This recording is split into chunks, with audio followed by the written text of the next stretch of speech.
Olá!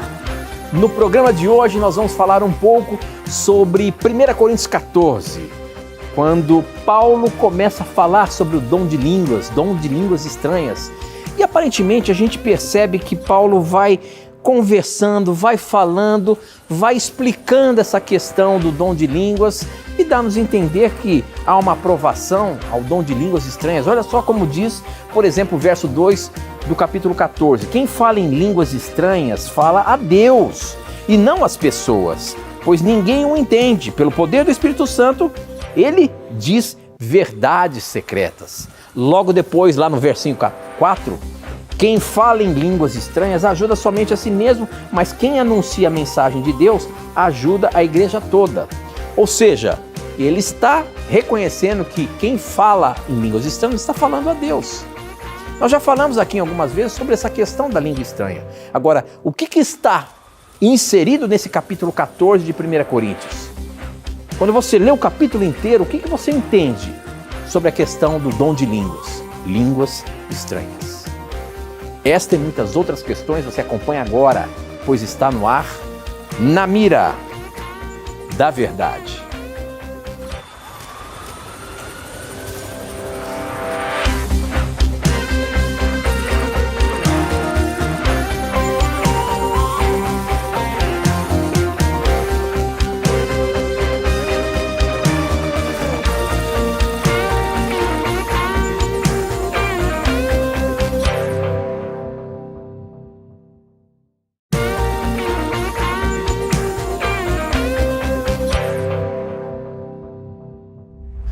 Olá, seja muito bem-vindo. Estamos começando mais um programa Na Mira da Verdade. Este programa que tem como objetivo motivar você a estudar a Palavra de Deus e, ao mesmo tempo, responder às mais diversas dúvidas bíblicas que chegam através dos nossos telespectadores, através de você. Você é que faz o programa acontecer.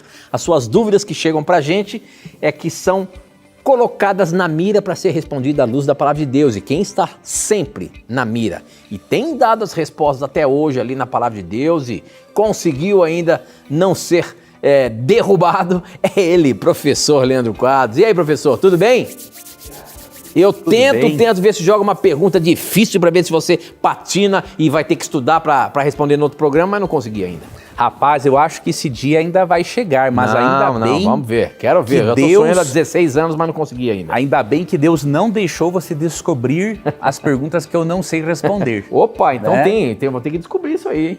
Ainda bem que Deus manteve isso em segredo. Mas tem que ser o telespectador, não eu, né? Eles que têm que mandar a pergunta aí, vamos ver.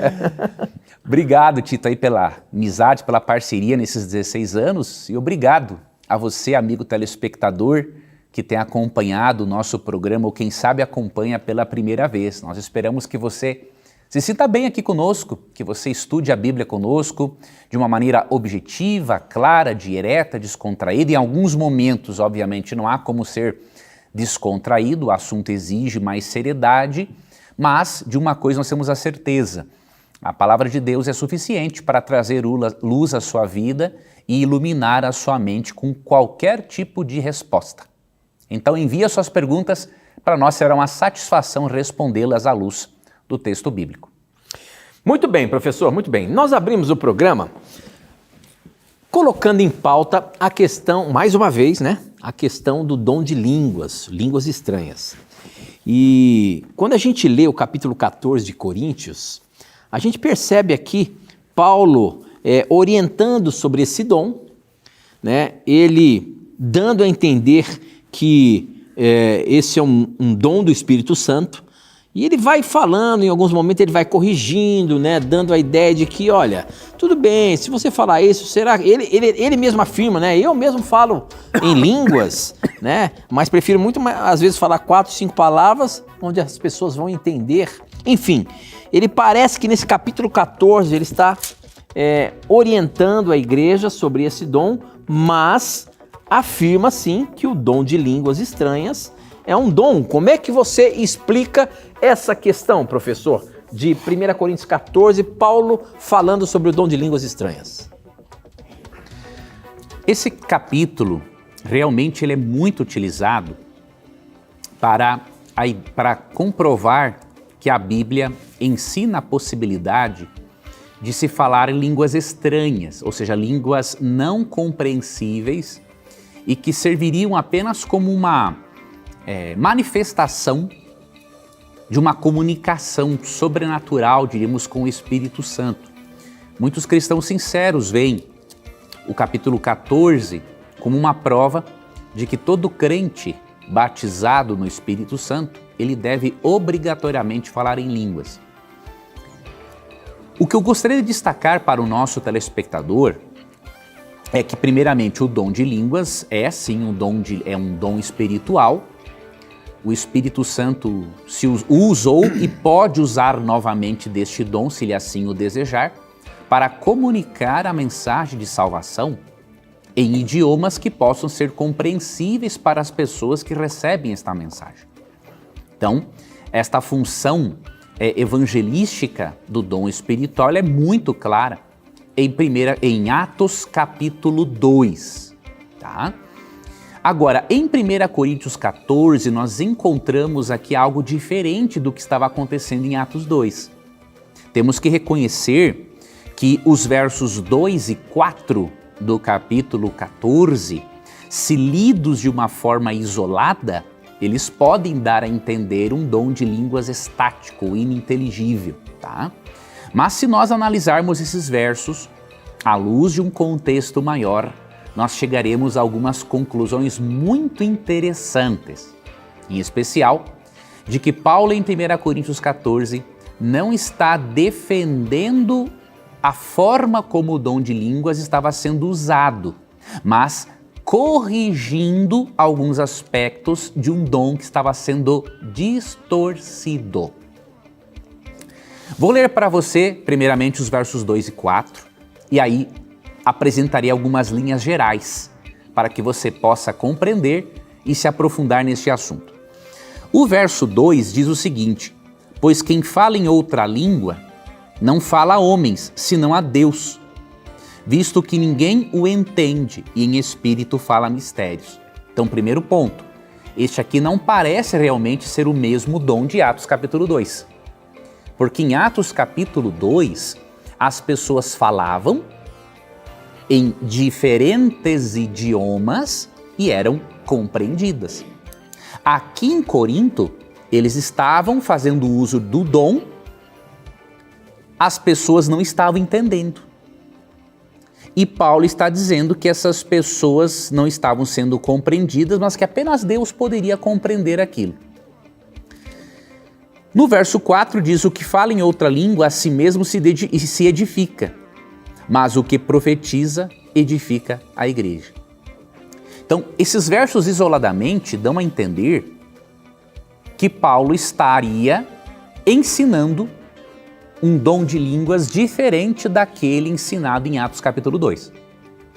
Se nós lermos o contexto, nós vamos ver que sim, havia um dom de línguas de uma natureza diferente em Corinto, porém aqui está o pulo do gato, diríamos assim. Paulo não está aprovando, ele está corrigindo. Tanto que nos versos seguintes, Paulo chega a argumentar, por exemplo, no verso 6, o seguinte: ora, porém, irmãos, se eu for ter convosco, falando em outras línguas, em que vos aproveitarei, se vos não falar por meio de revelação, ou de ciência, ou de profecia, ou de doutrina? Veja, ele não anula a importância do dom de línguas, mas ele está dizendo o seguinte: olha, se eu for falar com vocês em outras línguas não compreensíveis, que proveito isso vai ter? Então ele fala do dom como estava sendo usado em Corinto, mas ele já começa a dar uma corrigida aqui. E aí nos versos 7 a 9, ele cita como exemplo os instrumentos, como flauta ou cítara, que se eles não emitem sons bem distintos, como a pessoa reconhece quando se toca uma flauta ou uma cítara? E ele chega a argumentar também a questão da trombeta, no verso 8. Se alguém não der a trombeta com o som correto, como que alguém vai se preparar para a batalha? E aí no verso 9, ó, assim vós, se com a língua não disserdes palavra compreensível, como se entenderá o que dizeis? Porque estareis como se falasseis ao ar. Então ele está corrigindo o dom. Né? E aí, no verso 19, ele chega a dizer, né, eu prefiro falar na igreja 5 palavras com meu entendimento, para instruir outros, a falar 10.000 palavras em outra língua. Mas ele está corrigindo, professor, mas ao mesmo tempo dá a entender que ele que aceita. Se você fala em outras línguas estranhas, agora qual o sentido da língua estranha? Uma citação da revista Na Mira da Verdade, bem interessante, que eu extraí de uma obra chamada Cristãos em Busca de Êxtase, do pastor e teólogo Vanderlei Dornelles. Algumas citações são muito interessantes. Aqui, obviamente, na revista, o nosso telespectador vai poder ter uma visão mais ampla, tá? Mas eu vou ler aqui uma citação. Que revista é essa aí? A revista Na Mira da Verdade. Ok, então já vou falar sobre ela. Depois você fala sobre ela. Eu quero aqui só pegar algumas citações para ajudar o nosso telespectador a ver o seguinte. Paulo, ele não elimina o dom de línguas, por quê? Ele fala de como o dom estava sendo usado no verso 2, no verso 4, ele o corrige, mas ele não o elimina, ele está sendo aqui mais elegante para não dar margem para um outro erro. Caso se manifeste o dom de línguas correto, as pessoas acabassem proibindo o dom.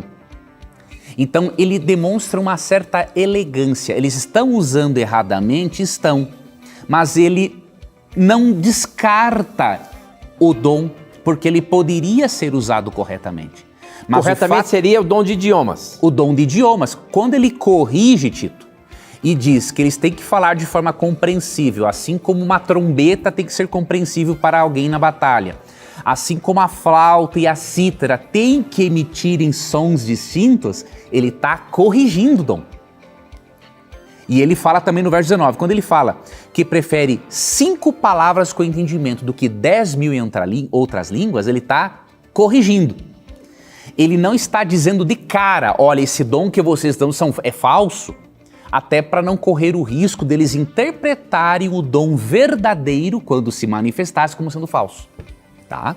E aí, aqui no vou ler aqui uma das citações que eu extraí desta obra de Vanderlei Dornelles, que é esta aqui, ó, em que ele explica, aqui, ó, na página 46 da revista Na Mira da Verdade.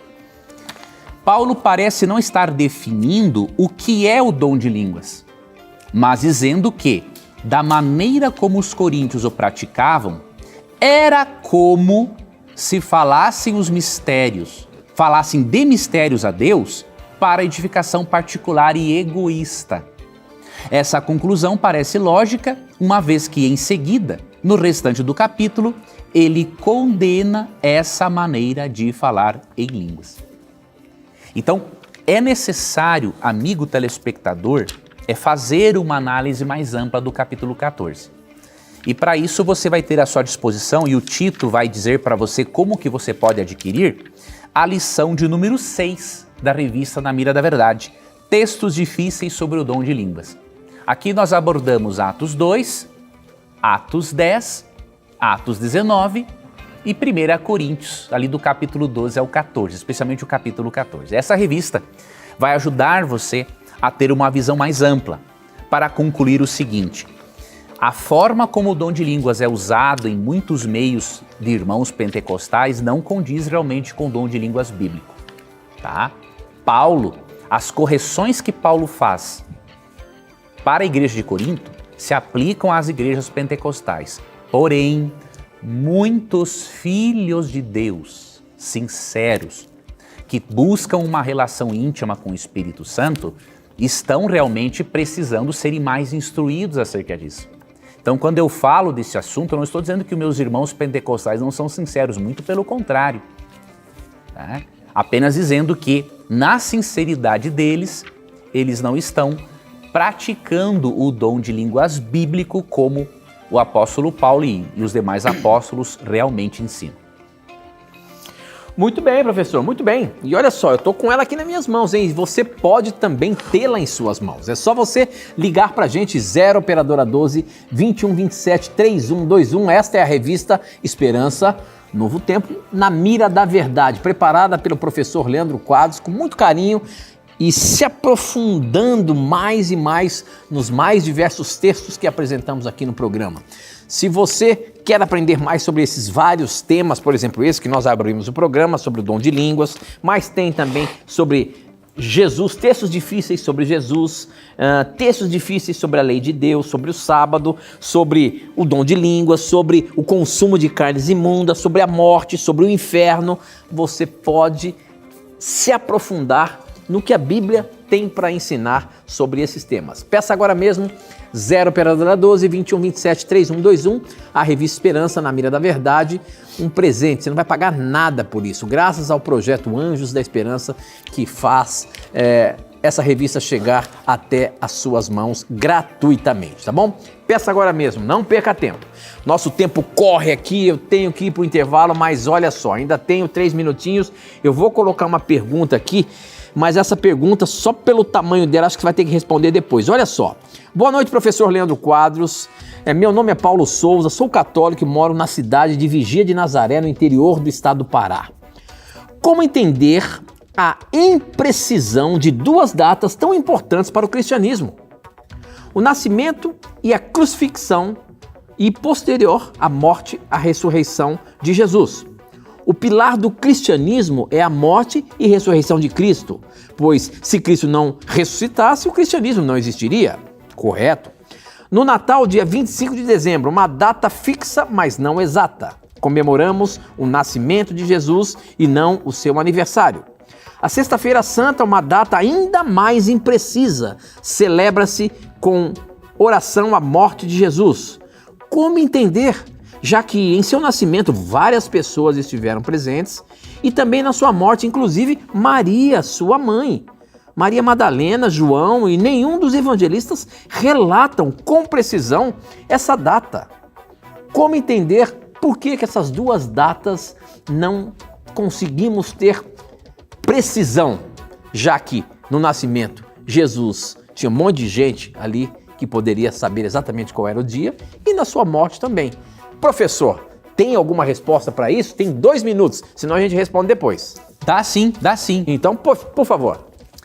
Realmente, meu querido irmão, o que a Bíblia diz em Gálatas 4:4 é o seguinte, vindo porém a plenitude do tempo, Deus enviou seu Filho, nascido de mulher, nascido sobre a lei, para resgatar os que estavam sobre a lei, a fim de que recebêssemos a adoção de filhos. Ou seja, fala do momento certo na história humana em que Cristo nasceu e depois morreu pelos nossos pecados.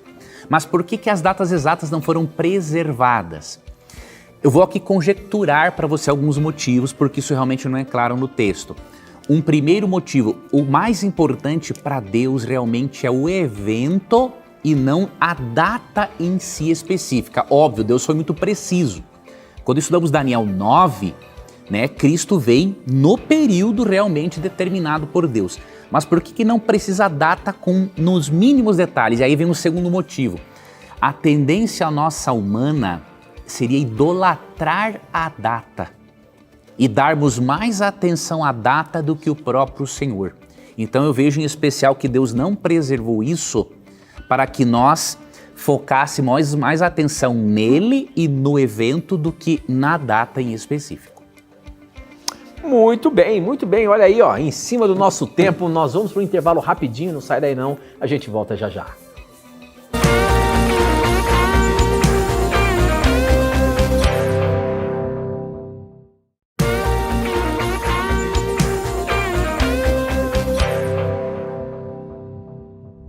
Já estamos de volta aí, as perguntas não param de chegar aqui. Obrigado pela sua participação, obrigado por você fazer o programa acontecer, como eu sempre digo aqui. Afinal de contas, são as suas perguntas, E muitas pessoas acabam escrevendo pra gente, nossa, eu já estou mandando minhas perguntas há vários vários programas e elas não estão sendo pescadas. A gente recebe muitas perguntas. Mas não desanime, continue mandando a sua pergunta. A qualquer momento ela vai estar na mira.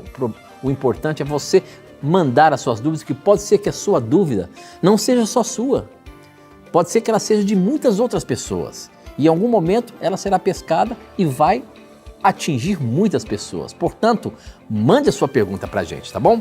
Como, por exemplo, o Ulisses aqui pelo nosso Instagram, ele mandou a seguinte pergunta. Gostaria de saber se na Bíblia fala que para ser salvo eu preciso me batizar, porque o ladrão na cruz foi salvo sem o batismo. Agora, será que foi no batismo do Espírito Santo? Isso anula o batismo nas águas? Meu nome é Ulisses, sou de Marabá, no Pará, e recém-batizado na Igreja Adventista. Obrigado, Ulisses, pela sua participação. Professor, vamos colocar a seguinte questão. O batismo do Espírito Santo anula ou não precisa se ter o batismo nas águas se eu for batizado pelo Espírito Santo? Não, o batismo nas águas e o do Espírito Santo estão em comum acordo e se complementam. Quando lemos Mateus 3, 13 a 17, Jesus, no momento em que é batizado nas águas, ele recebe o Espírito Santo. Então existe uma ordem aí. Primeiro é o batismo nas águas, é isso? Na maioria dos casos sim, mas não é algo rígido. Em Atos 10, por exemplo, há uma inversão na ordem. Opa! Eles recebem primeiro o batismo no Espírito, os gentios, e depois são batizados nas águas, porque Deus precisava convencer os apóstolos de que os gentios também receberiam o Espírito Santo. Então tem essas exceções, mas a regra é o que acontece com Jesus. Em Mateus 3, 13 a 17, e em 1 Coríntios 12, 13, amigo telespectador, ali diz que todos somos batizados em um Espírito. Ali está falando de um corpo de um grupo de igrejas, de crentes, que faz parte do corpo espiritual, e a pessoa só faz parte desse corpo espiritual quando ela é batizada. Em nome do Pai, do Filho e do Espírito Santo. E neste mesmo momento, ela é batizada pelo Espírito Santo. Sobre a sua dúvida, amigo telespectador, veja, o batismo é sim muito importante, mas ele não é o vital. O que eu quero dizer com isso? Para não gerar conclusões indevidas do que eu estou te dizendo. Você citou o ladrão na cruz em Lucas 23, 42 e 43. Realmente, isso prova que o vital para a salvação é a fé em Jesus Cristo. Ele não pôde descer da cruz para ser batizado e nem por isso ele deixou de ser salvo, porque Cristo prometeu o paraíso para ele. Então, o vital é a fé em Jesus Cristo e aceitá-lo como Salvador. Agora, o fato de o vital ser a fé em Jesus não significa que o batismo não tenha sua importância, especialmente para aqueles que têm condições físicas de expressarem publicamente a sua fé em Jesus. Porque Marcos, capítulo 16, 15 e 16 diz: Ide por todo o mundo e pregai o evangelho a toda criatura. Quem crer e for batizado será salvo. Quem, porém, não crer será condenado. Veja que o batismo ele é acompanhado da crença. Mas, ao mesmo tempo, a crença é apresentada como sendo vital para a salvação e não o batismo em si. Então, o batismo ele é muito importante, mas o vital é a crença. Por isso que há essa exceção do ladrão na cruz. Por isso que muitas pessoas no Antigo Testamento que não foram batizadas, mas praticaram, por exemplo, a circuncisão como expressão de fé, serão salvas pelo que Cristo fez na cruz do Calvário. Tá? Então, cada caso é um caso. Agora, biblicamente, você percebe que as exceções não se constituem na regra. A regra é, se você crê em Jesus, que você demonstre publicamente que crê na morte e ressurreição dele. E a forma de crer na morte e ressurreição dele, de maneira pública, é através do batismo por imersão, como lemos também em Romanos capítulo 6, verso 4. Muito bem, muito bem. Eu sempre digo a você, não tenha preconceitos, pergunte o que você quiser. Pode fazer as suas perguntas que nós vamos tentar dar a resposta aqui, baseando-se na Bíblia, né? As suas perguntas bíblicas, né? Religiosas, espirituais, enfim. E diga de qual igreja você pertence, porque é muito gostoso você, meu irmão, das mais diversas denominações religiosas, poder estar aqui com a gente para juntos estudarmos a palavra de Deus. Essa pergunta, a próxima pergunta, quem mandou foi o Vinícius, ele, através do Facebook, ele fez a seguinte questão, professor, olha só. Moro aqui no Amazonas, eu quero saber, existem indícios de que os cientistas descobriram um planeta que teria altas chances de vida microbiana. Se caso isso seja fato, como ficaria a nossa fé, a fé cristã? Eu gostaria que pescasse minha pergunta, sua pergunta foi pescada. Porventura, se descobrirem que possa ter vida em outro planeta, como é que fica a fé cristã? Não creio em nenhum tipo de comprometimento para a fé cristã, querido telespectador, pelo seguinte: eu faço parte de um grupo de cristãos, os adventistas do sétimo dia, que creem que Deus não criou apenas o planeta Terra como um planeta habitável, tá? Eu não estou dizendo por aí que esses ETs, esses extraterrestres, essas figuras grotescas que aparecem por aí sejam verdadeiros, não estou dizendo isso, mas não vou entrar nesse ponto, esse é um outro aspecto. Mas, por exemplo, a nossa doutrina, que nós abarcamos, uma doutrina bíblica muito importante, é a doutrina do conflito cósmico entre o bem e o mal. Quando lemos Apocalipse 12, 7 a 12, nós vemos que neste conflito, de um lado está Cristo e seus anjos e Satanás e seus anjos, e que outros mundos, aos quais obviamente não temos acesso, porque nós estamos contaminados pelo pecado e eles não, outros mundos celebram a expulsão definitiva de Satanás do céu. Isso tem Apocalipse 12, 12. Por isso festejai, céus, no plural, e vós, também no plural, os que neles habitais. Eu não vejo isso aqui como uma referência apenas a anjos. Deus criou anjos e Deus tem outros seres inteligentes nesse vasto universo. Então o conflito cósmico entre o bem e o mal é muito amplo. Claro que a ciência não tem como ter acesso a isso, porque cientificamente é muito improvável que um planeta tenha todas as condições que o nosso planeta tem para que exista vida nele. Porém, a Bíblia apresenta Deus como o Criador de todas as coisas. Mesmo que a ciência não conheça um planeta como o nosso, com as mesmas condições de vida, não significa que nesse vasto universo que se expande até hoje, não significa que Deus não tenha criado outros planetas, óbvio, que estão fora do nosso alcance e do nosso acesso. Não significa que Deus não tenha criado outros planetas aptos para a vida, tá? Então eu particularmente, por eu abraçar essa doutrina do conflito cósmico, e entender que o Criador nunca para de criar, para mim a existência de vida microbiana num outro mundo não afetaria em nada a minha fé, apenas a reforçaria. Agora, óbvio, um cientista pode usar isso como pressuposto para dizer que evoluímos de uma bactéria mais simples para uma mais complexa.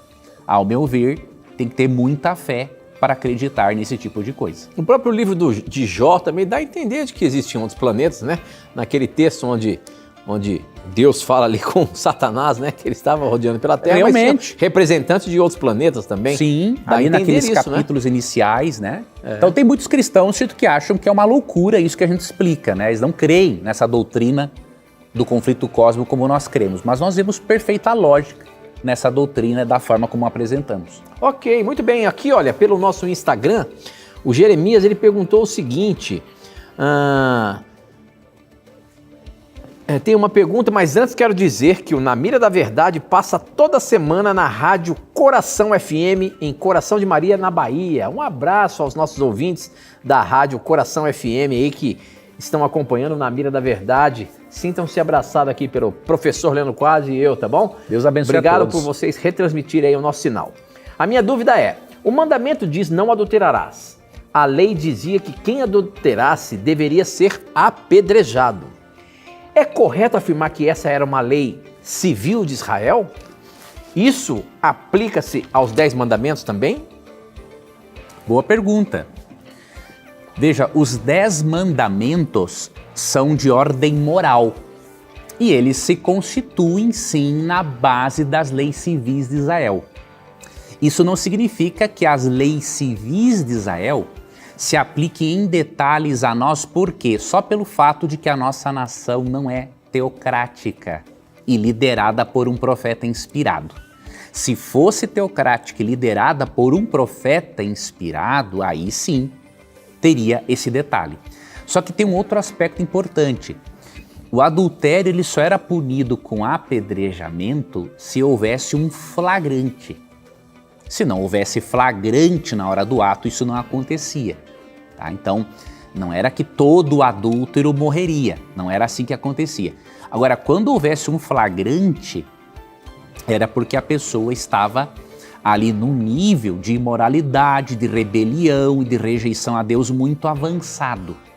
Mas fora isso, né, se alguém adulterasse, abandonasse o seu erro, se arrependesse e não fosse pego em flagrante, Deus não mandava o profeta servir como um investigador para ter que matar a pessoa depois.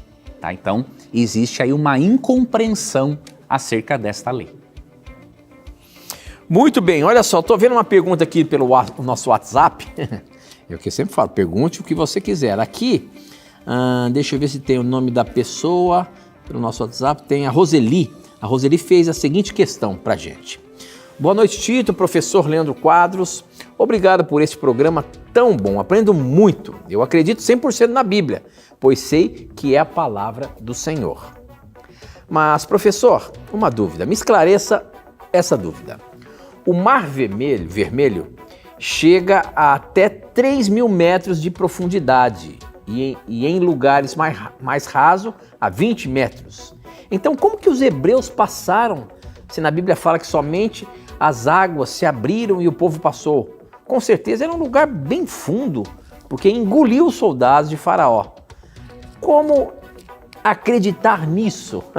Professor, eu não sei ao certo, não sei se pesquisando aí na internet a gente vai perceber que o Mar Vermelho chega a profundidade de 3.000 metros, a 3 quilômetros de profundidade. Eu não sei isso, mas enfim, acreditar de que o povo passou pelo Mar Vermelho, não importa qual profundidade, se é 100 metros, 200 metros, 50 metros, 15 metros, enfim, o mar se abriu e o povo abriu, assim diz a Bíblia. Como que a gente acredita nisso? Olha, primeiramente eu também não tenho esse dado, né, do tamanho do Mar Vermelho, a profundidade, eu não tenho esse dado agora, mas o que eu vou mostrar para você, querida telespectadora, muito boa e sincera a sua pergunta. Isso aqui ocorreu por uma intervenção sobrenatural de Deus. Há muito tempo atrás. Há muito tempo atrás. Então, o que acontece? Isso aqui não foi algo realmente natural, foi sobrenatural. E aí eu vou lhe mostrar uma razão para você acreditar nesse aspecto sobrenatural, tá?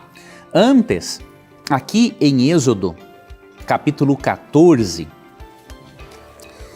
é dito o seguinte. Vamos ler aqui, deixa eu ver aqui a partir do versículo... Aqui, ó, versículo 21. Então Moisés estendeu a mão sobre o mar e o Senhor, veja, não foi Moisés de forma natural. Ele só executou um ato, né, para o povo perceber que Deus estava usando Moisés para aquilo. Mas quem realizou foi o Senhor. Ó.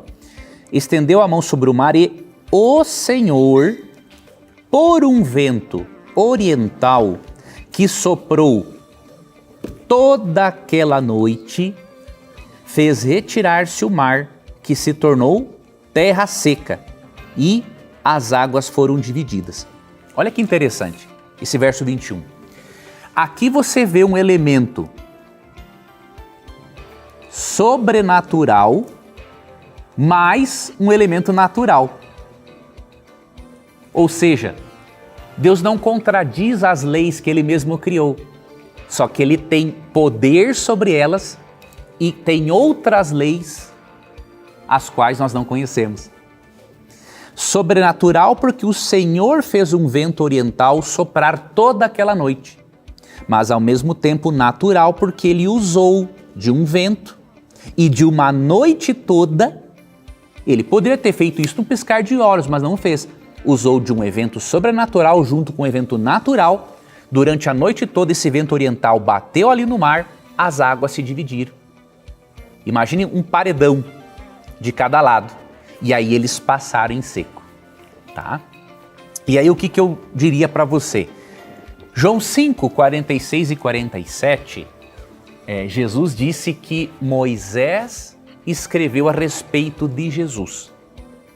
O que isso significa? Entre outras coisas, que para Jesus Moisés era inspirado e que tudo aquilo que Moisés escreveu era correto, verdadeiro e inspirado.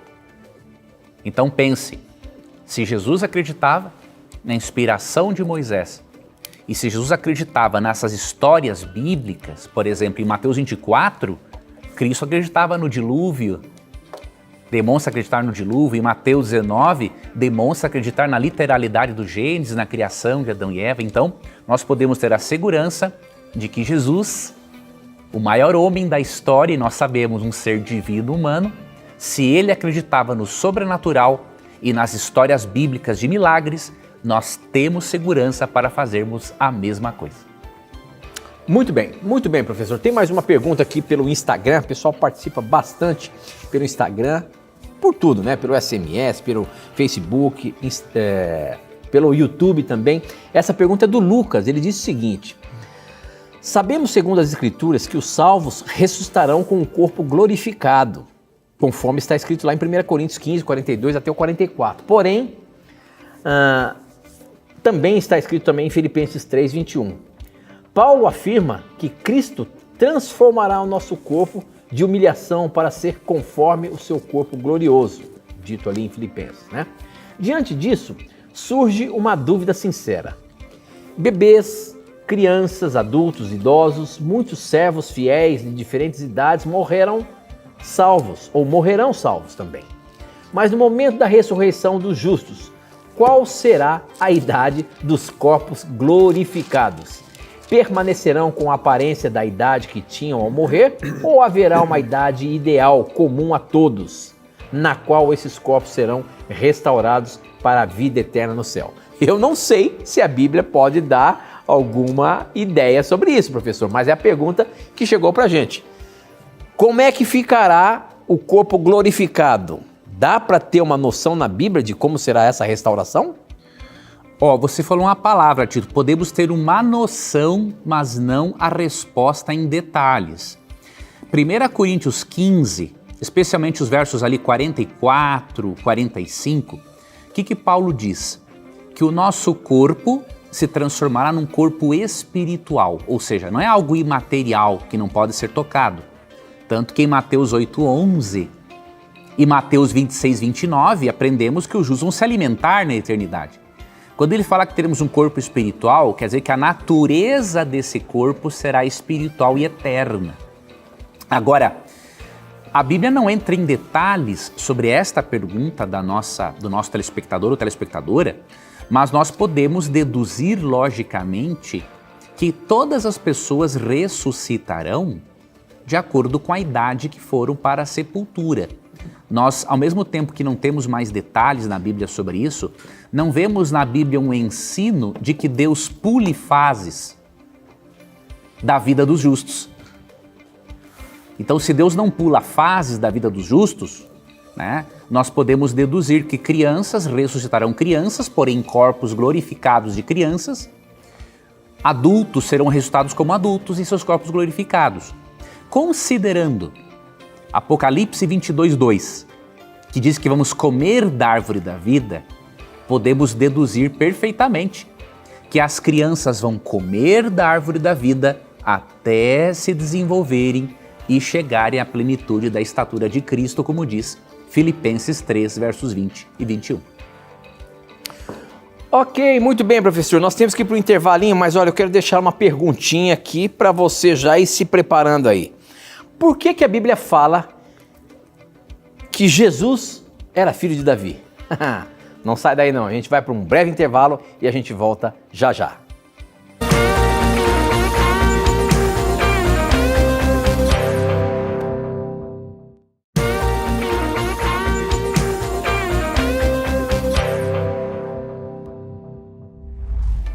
Já estamos de volta e a pergunta aí é a seguinte: gostaria de saber por que Jesus é o filho de Davi? Professor Leandro Quadros, como é que você... o que a Bíblia fala sobre isso, né? Porque no Novo Testamento ali, ele é chamado de filho de Davi. O porquê disso? Simplesmente porque ele seria um descendente de Davi. Então Deus já era uma profecia do Messias baseada na linhagem de Davi. Exatamente isso. Uma profecia do Messias, e o texto diz que realmente que o Messias descenderia de Davi. Tem um texto que é 2 Samuel 7,12. Óbvio que aqui a função principal do texto é falar de Salomão como descendente de Davi, mas vários teólogos veem aqui como uma aplicação também ao Cristo que viria depois. Quando teus dias se cumprirem e descansares com teus pais, então farei levantar depois de ti o teu descendente, que é Salomão, né? Que procederá de ti, e estabelecerei o seu reino. Esse edificará uma casa ao meu nome, e eu estabelecerei para sempre o trono do seu reino, tá? Então muitos veem aqui que além de profetizar o nascimento de Salomão, aqui estava profetizando que o reino eterno de Davi seria possível pelo reino do Messias que descenderia dele. E aí, se você for, amigo telespectador, para a genealogia de Jesus aqui em Mateus capítulo 1, Mateus ele quer provar realmente nessa genealogia que Cristo era o descendente de Davi. Por quê? Porque Mateus está escrevendo para um público judeu. E o público judeu sabia que o Messias deveria vir de Davi. E aí, de toda a genealogia, por exemplo, o verso 17 do capítulo 1 diz assim: de sorte que todas as gerações, desde Abraão até Davi, são 14. Desde Davi até o exílio na Babilônia, 14. E desde o exílio da Babilônia até Cristo, 14. Então ele escreve essa genealogia para provar que o descendente de Davi, o Messias, era o Cristo e que Cristo cumpriu esta profecia. Muito bem. Mais uma perguntinha do nosso Instagram agora. Essa é do Luiz Daniel Bruno, Juste Bruno. Ele diz o seguinte: eu espero que estejam tudo bem aí com vocês. Meu nome é Luiz Daniel, sou de Marechal Cândido Rondon, oeste do Paraná. Parabéns pelo programa. A minha questão está centrada em Marcos, capítulo 7, versos de 1 a 20, mais especificamente no final do verso 20. Nestes versículos, Jesus combate a tradição dos anciãos que muitas vezes era colocada acima da palavra de Deus, fazendo analogia com a alimentação. E ao final do versículo 20, está escrito que Jesus considerou puros todos os alimentos.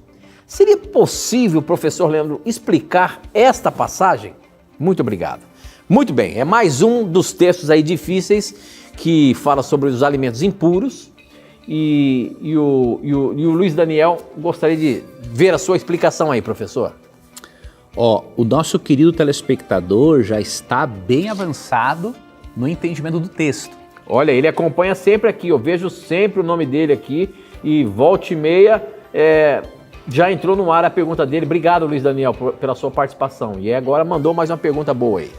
Ele está bem avançado porque ele já viu que no contexto, como vemos aqui no versículo 3, o que estava sendo discutido era a tradição dos anciãos e não Levítico 11, que proíbe o comer carnes imundas. A tradição dos anciãos eram mandamentos orais, né, que tinham o objetivo de explicar, diríamos assim, aquilo que a Bíblia ensinava. Porém, muitas vezes essas interpretações orais não eram fiéis ao texto bíblico. Então, primeiramente, o assunto aqui é esse. E qual tradição está envolvida? Olha aqui o verso 2. E vendo que alguns dos discípulos dele comiam pão com as mãos impuras, isto é, por lavar. Então, qual era a tradição aqui dos anciãos? Quando eles chegavam da rua, eles tinham que lavar várias vezes as mãos num ritual de purificação, porque se eles comessem um alimento com a mão impura, por ter tocado, por exemplo, num gentil, aquilo traria contaminação moral e espiritual para a pessoa. Então, quando Cristo considerou puros todos os alimentos, ele considerou puros todos os alimentos mesmo que as pessoas os comessem sem lavar as mãos, neste ritual de purificação ensinado pela tradição dos anciãos. Um texto que vai te ajudar também, meu irmão, a interpretar, além dessa breve análise contextual, até vou anotar aqui, que eu lembrei agora, é Mateus 15:20, que é o texto paralelo. E aí você comprova de vez que quando uma pessoa usa esse texto para dizer que Deus aboliu o Levítico 11, essa pessoa está pervertendo o sentido do texto, tá? Mateus 15:20 diz assim: são estas as coisas que contaminam o homem.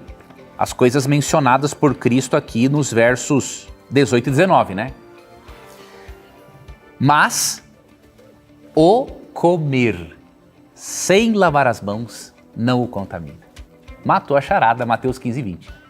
Se a questão fosse Levítico 11 sendo abolido, o texto teria dito o seguinte: são essas coisas que contaminam o homem, mas o comer carnes imundas não contamina o homem. Porém, isso não está no texto. Então você entende Marcos 7,19 com essa análise contextual e também com esse texto paralelo que é Mateus capítulo 15, verso 20. Muito bem, eu indico mais uma vez para você o nosso guia de estudo, Na Mira da Verdade, onde esses textos difíceis estão mais explanados aqui pelo professor Leandro Quadros. Sobre alimentos impuros, tem uma lição especialmente para isso. Então, peça agora, ligando para a gente, 0 Operadora 12 2127 3121. Você não vai pagar nada por isso e vai chegar direitinho na sua casa. Peça agora mesmo, liga para a gente, 0 Operadora 12 2127 3121. A próxima pergunta aqui, deixa eu colocar na mira aqui, é o que está se falando, ali no YouTube. A gente acompanha o pessoal que está no YouTube. O João Henrique está dizendo o seguinte, professor, vê se você ajuda ele. Jesus aboliu sim o sábado, o dízimo e as 613 leis do Velho Testamento na cruz. Isso é fato. Em Atos 15, verso 28 e 29, diz bem claro que pereceu bem a Deus e aos apóstolos não impor mais nada. Professor, é isso mesmo? Não, esse meu irmão precisa fazer uma análise dessa sua conclusão. Se Cristo morreu na cruz para abolir a lei, a cruz perde todo o sentido e significado. Vou lhe mostrar. Antes, Romanos 3,31, Paulo faz uma pergunta e já dá a resposta. Em Romanos, Paulo está defendendo a doutrina da justificação pela fé.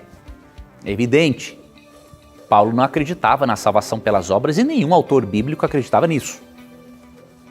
O fato de pessoas interpretarem isso de forma equivocada não significa que este era o ensino dos autores bíblicos.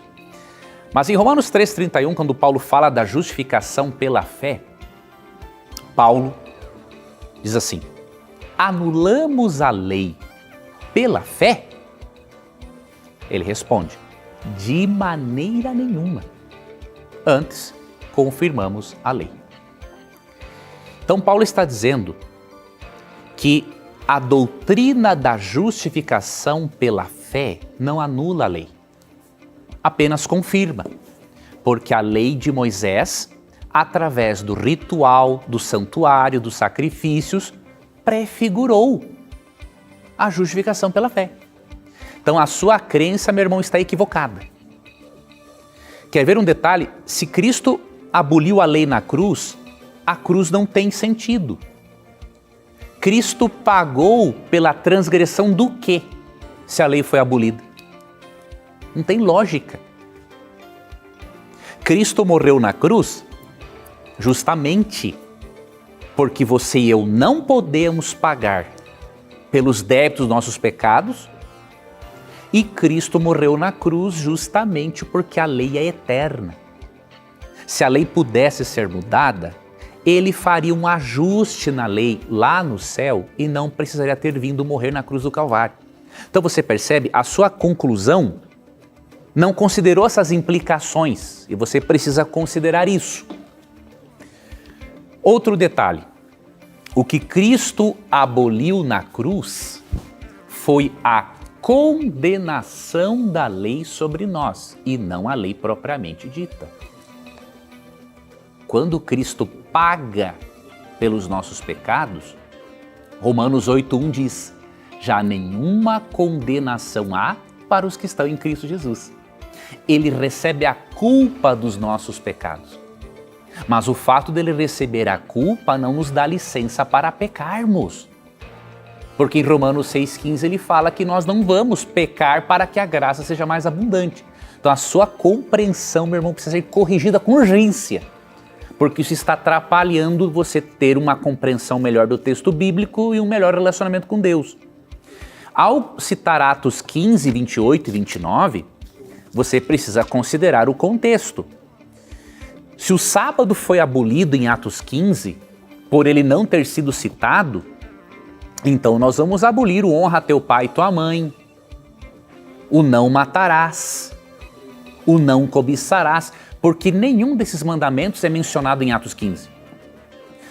Aqui em Atos 15 é dito para eles se livrarem de carnes sacrificadas a ídolos, de carne com sangue e de relações sexuais ilícitas, porque esses eram os maiores problemas dos gentios convertidos. E o sábado era unanimidade entre todos os convertidos. Eu lhe mostro isso no próprio contexto. Você leu Atos 15, 28 e 29, mas não leu o verso 21. E você tem que ler, meu irmão, de uma forma mais ampla, para tirar as conclusões corretas. Olha o que diz o verso 21. Porque Moisés tem em cada cidade, desde tempos antigos, os que o pregam nas sinagogas, onde é lido todos os sábados. Judeus e gentios se reuniam nas sinagogas aos sábados para aprenderem essas coisas. Isto aqui foi ensinado para eles no sábado. Também. Tá bom? Então eu lhe digo isso com respeito, meu irmão. A sua compreensão da lei, do evangelho, ela precisa ser mais bíblica. Senão, você vai fazer essas afirmações que não têm sentido. Isso vai prejudicando a sua relação, a sua vida espiritual com Deus, porque a sua compreensão da palavra está prejudicada. Muito bem, professor, eu tenho 2 minutinhos, acho que você consegue responder essa. Já que a gente falou do Mar Vermelho ali, a Nair Gomes perguntou o seguinte, Salmo 136,15, mas precipitou no Mar Vermelho a Faraó e ao seu exército. Tenho muita curiosidade de saber se Faraó morreu junto com o seu exército, lá no Mar Vermelho. Dá para você responder isso rapidinho, professor? Isso está dizendo lá em Salmo 136,15. É isso mesmo. Isso. E ele, de fato, morreu mesmo com... Sim. Ah, é? Ele morreu mesmo, de acordo com esse texto. E eu me recordo, eu vi brevemente um vídeo do Rodrigo Silva, na hora eu acho que estava numa viagem, não pude vê-lo todo, que o Rodrigo Silva explica que na época do faraó, do Êxodo, eles descobriram, né, a tumba e que havia um outro corpo lá. O que isso indicaria? Que realmente o faraó do Êxodo morreu neste momento e que eles seguiram os egípcios um costume antigo, de que se acontecesse algo com o corpo de um faraó ou de alguém, eles sepultavam uma outra pessoa no lugar. Então realmente o Salmo 136,15 dá a entender que ele morreu junto com o exército, sim. Ok, professor, ok. Infelizmente o nosso tempo acabou aqui, eu não consigo colocar nenhuma resposta mais aqui, nós temos que encerrar, mas olha, obrigado mais uma vez aí por você dar as respostas aqui pra gente, a gente fica tentando ver se consegue te botar de saia justa, mas não conseguiu ainda não, mas obrigado aí pelas respostas na palavra de Deus, professor. A gente se encontra semana que vem, se Deus quiser. Até semana que vem, Tito, Deus te guarde, que Deus guie a sua vida, amigo telespectador, no estudo da Bíblia, que você encontra Jesus Cristo em cada página das Escrituras. E lembre-se que sempre que você tiver a coragem de perguntar, a Bíblia terá coragem de lhe responder. Aqui você já sabe, sempre os seus questionamentos, as suas dúvidas estarão na mira da verdade. Até o nosso próximo encontro. Tchau.